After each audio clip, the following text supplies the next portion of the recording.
আসসালামু আলাইকুম এভরিওয়ান। তো আজকে আমি চিন্তা করলাম যে একটা ডাম্বেল বানানো কেমন হয়।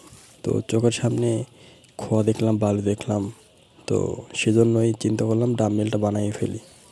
তো ডাম্বেল বানানোর কাজে লেগে গেছে। আমি খোয়া নিচ্ছি পরিমাপ মতো, তারপরে খোয়াগুলো ধোলাই করে নিচ্ছি, কারণ খোয়াগুলোর গায়ে যে মাটিটা লাগে আছে, এই মাটি লেগে থাকার কারণে এই খোয়ার গায়ে ভালো করে সিমেন্টটা লাগবে না। তো খোয়া দেওয়া শেষ আমার। এখন আমি খোয়ার ওপর বালুটা দিয়ে দিচ্ছি। বালুটা একটু বিছাই দিতে হবে, কারণ বালুটা এক জায়গায় পড়ে গেছে।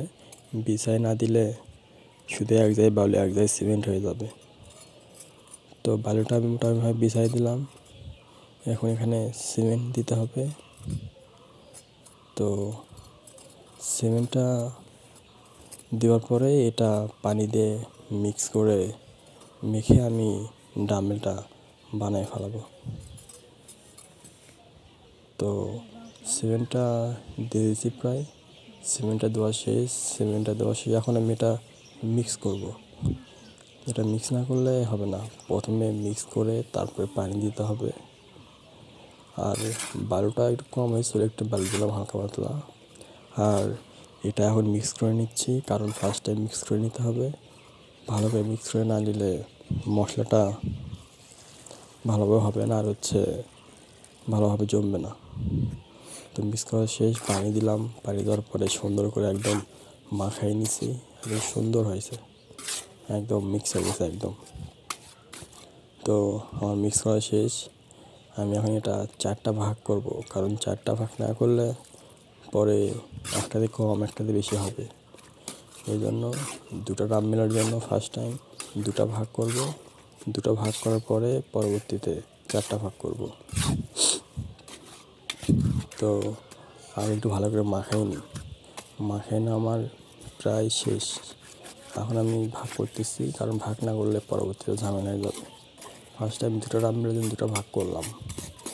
আমার 2টা ভাগ করা শেষ। এখন 4টা ভাগ করব, কারণ ভাগ না করলে, আগেই বলছি যে ভাগ না করলে পরে ঝামেলা হয়ে যাবে।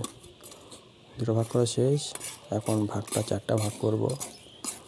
ভাগ করলে আমার তখন সুবিধা হবে, শুধু যেখানে যেখানে দিতে হবে শুধু দিয়ে দেবো, তাহলেই হবে। তো 4টা ভাগ করে নিলাম। একটু কম বেশি হতে পারে, বাট অতটা কম বেশি হবে না। আর আমি যদি ভাগটা না করে নিতাম তাহলে অনেক কম বেশি হয়ে যেত। তো ভাগ করা প্রায় শেষ। দেখতে পাচ্ছেন এখানে মাটি ঘরে রাখছি। এখানে ফার্স্ট টাইম ওই সিমেন্ট বালু মাখানো মশলা দিয়ে দিছি। মশলা দেওয়ার পর প্লাস্টিক, তার ভিতরে রড দিছি, বালি দিছি, মশলা ঢুকেছে ওটার ভিতরে, রডের ভিতরে। তো ওটা দিয়ে দিছি প্রায় একদম সব কিছু দিয়ে দিছি। এটা এখন সমান করতে হবে। সমান করে দিলেই আমার ডাম্বেল বানানোর কাজ শেষ। তো এটা আমি আস্তে আস্তে সমান করতেছি, টুকটুক করে বাইরে দিচ্ছি, কারণ বাইরেটা না দিলে একদম ভিতর পর্যন্ত যাবে না, আর টুকটুক করে বাইরে দিলে একদম ভিতর পর্যন্ত চলে যাবে। তো এখন জমার অপেক্ষায়। পরের ভিডিওতে নিয়ে আসবো যে এটা জমলে কীরকম ডাম্বেলটা হয়। সবাই সেই ভিডিও অপেক্ষায় থাকবেন। সবাই ভালো থাকবেন। সবাইকে আমার সালাম। আসসালামু আলাইকুম।